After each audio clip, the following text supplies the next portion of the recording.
Ano ang sinabi ng Panginoong Hesus tungkol sa pag-aalala? Pakinggan natin ang nakasaad sa Mateo 6:25-34. Kaya't sinasabi ko sa inyo, huwag kayong mabalisa tungkol sa inyong kakainin at sa inyong iinumin upang kayo'y mabuhay, o kaya'y tungkol sa susuotin ng inyong katawan. Hindi ba't ang buhay ay higit na mahalaga kaysa pagkain, at ang katawan kaysa damit? Masdan ninyo ang mga ibon. Hindi sila nagtatanim ni umaani man, o kaya'y nagtitipon sa kamalig. Ngunit pinapakain sila ng inyong Ama na nasa langit. Hindi ba't higit kayong mahalaga kaysa mga ibon? Sino sa inyo ang makakapagpahaba ng kanyang buhay ng kahit isang oras sa pamamagitan ng kanyang pagkabalisa?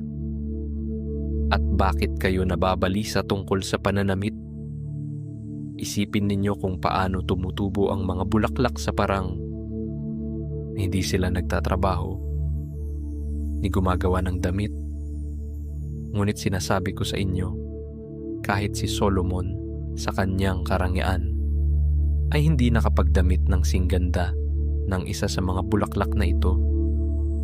Kung dinadamitan ng Diyos ang damo sa parang nabuhay ngayon at kinabukasan ay iginagatong sa kalan, kayo pa kaya kay liit ng inyong pananampalataya sa Kanya?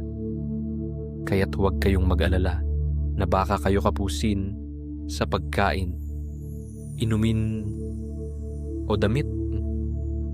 Hindi ba't ang mga hentil ang nababahala tungkol sa mga bagay na ito? Alam na ng inyong Ama na nasa langit na kailangan ninyo ang lahat ng ito. Ngunit higit sa lahat ay bigyang halaga ninyo ang kaharian ng Diyos at ang pamumuhay ng ayon sa Kanyang kalooban, at ibibigay niya sa inyo ang lahat ng mga bagay na ito.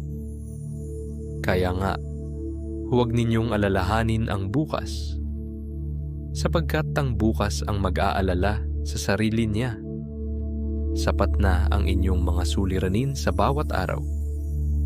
Yan ang sinabi ng ating Panginoong Hesus tungkol sa pag-aalala hango sa Mateo 6:25-34 sa bersyon ng Magandang Balita Biblia.